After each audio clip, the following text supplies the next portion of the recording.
संभल की चंडोसी की जो जामा मस्जिद है वो कोई 50 साल 100 साल नहीं बल्कि 200-250 साल पुरानी मस्जिद है, उससे ज्यादा है।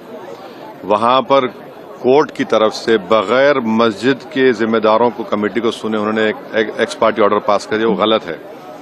दूसरा यह है कि एक बार तो आपने गलत ऑर्डर दिया, सर्वे हो गया, दूसरा सर्वे जब किया आपने किसी को इत्तला नहीं दी।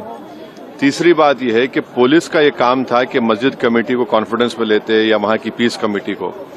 चौथी बात यह है कि जो सर्वे करने लोग आ रहे हैं वो प्रोवोकेटिव स्लोगन्स लगा कर आ रहे हैं, वो वीडियो उसका है, पब्लिक डोमेन में है। और उसके बाद जो वहां पर वायलेंस हुआ जिसमें 3 मुसलमानों को गोली लगी, उनकी मौत हुई, हम इसका कंडेम करते हैं। ये फायरिंग नहीं बल्कि मर्डर है।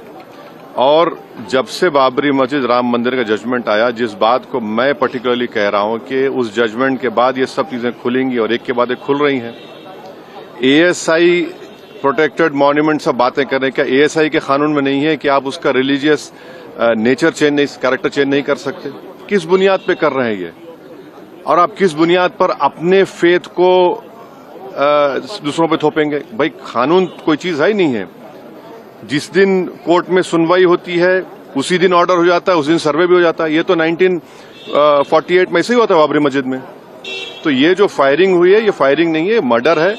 और जो भी ऑफिसर्स इन्वॉल्व है उनको सस्पेंड करना चाहिए और एक सिटिंग हाईकोर्ट जज की इंक्वायरी होनी चाहिए। ये सरासर गलत है, जुल्म हो रहा है वहां पर तो संभल में। वहां के सांसद के एफआईआर दर्ज कर दिया गया। आप जिस पे चाहे कर लीजिए भाई, जिस पे भी चाहे कर लीजिए, जज आप, जूरी आप, सब आप, तो बचेगा क्या फिर? अब सर जेपीसी में आप लोगों ने समय मांगा है, क्या कहेंगे? जी, जैसा अभी आपने हमारे डेलीगेशन तरफ से बोला गया है, मैं उसको रिपीट करना नहीं चाहता। मगर स्पीकर साहब ने बड़ी इत्मीनान से हमारी पूरी जितने मेंबर्स 11 नॉन बीजेपी एमपीज गए थे उनकी बात को सुना। वो बोले कि इसके ऊपर कंसिडर करेंगे और हमको उम्मीद है कि ऑनरेबल स्पीकर साहब इसका टेन्योर बढ़ाएंगे। क्योंकि आप देखिए बंगाल नहीं गई कमेटी, बिहार हम लोग नहीं गए, उत्तर प्रदेश में शिया वक्फ की प्रॉपर्टीज को हमने नहीं देखा। तो ऐसे कई, दिल्ली के मंत्री को बुलाना है, ऐसे कई स्टेट्स है जहां पर कमेटी को जाना चाहिए। वो स्टेक होल्डर्स हैं, उनकी बात को सुनना बहुत जरूरी है।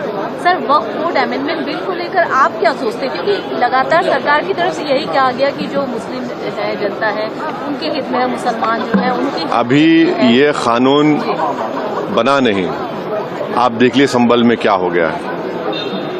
अभी ये कानून बना नहीं है, आप देख रहे हैं कि हर जगह पे बोल दिया जा रहा है कि नहीं, ये यहाँ पर 500 साल पहले मस्जिद नहीं थी।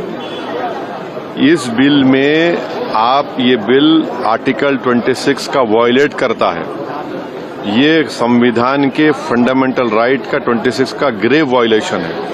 ये बिल कलेक्टर को इतने पावर्स दे रहा है कि कलेक्टर तय करेगा कि कौन सी वक्फ प्रॉपर्टी है नहीं है। ये कैसे होगा? कलेक्टर कैसा जज होगा अपने ही केस में? तीसरा, आप किस बुनियाद पर इस बिल में आप नॉन मुस्लिम को मेंबर बना रहे हैं? जितने धर्म की बुनियाद पर, चाहे वो हिंदू धर्म के एंडोमेंट बोर्ड्स हो, चाहे दिल्ली का एसजीपीसी हो या उसका एक्ट हो, या क्रिश्चियंस के जो भी उनके धर्म के संस्थाएं हैं, वहां पर तो कोई उसी धर्म का आदमी मेंबर बनता है।